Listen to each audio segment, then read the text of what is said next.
உடனே குயிக்காக ஒரு ஸ்நாக்ஸ் வந்து எப்படி பண்ணுறது அப்படின்னு நான் சொல்லி தரப்போகிறேன். இது வந்து ரொம்ப சிம்பிளாக இருக்கும், ரொம்ப டேஸ்ட்டாக இருக்கும். உங்கள் வீட்டில் குழந்தைங்களுக்கு கண்டிப்பாக பிடிக்கும். அவிச்சு வச்சிருக்க உருளைக்கிழங்கு எடுத்து மேஷ் பண்ண போகிறோம்.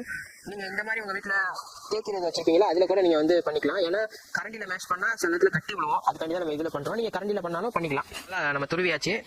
ஒரு 150 கிராம் ரவா எடுத்திருக்கேன், அது போட்டுக்கலாம். கொஞ்சம் கரம் மசாலா எடுத்திருக்கேன், அதையும் போட்டுக்கலாம். கொஞ்சம் உப்பு போட்டாச்சு, சீரகம் கொஞ்சம், எல்லாத்தையும் போட்டு நல்லா மிக்ஸ் பண்ண வேண்டியதான். தண்ணி ஏன் சேர்க்கல அப்படின்னா, நம்ம தண்ணி சேர்த்தோன்னா பொரிக்கும் போது எண்ணெய் எல்லாத்தையும் தண்ணி குடிச்சிடும். ஸோ அதனால் தண்ணிலாம் எதுவும் சேர்த்துற வேணாம். இந்த மாதிரி இந்த ஷேப்பில் உருட்டுறோம்.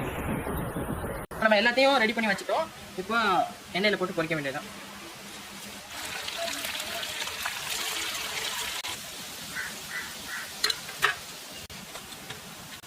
சாப்பிட்டா சூப்பராக இருக்கும்.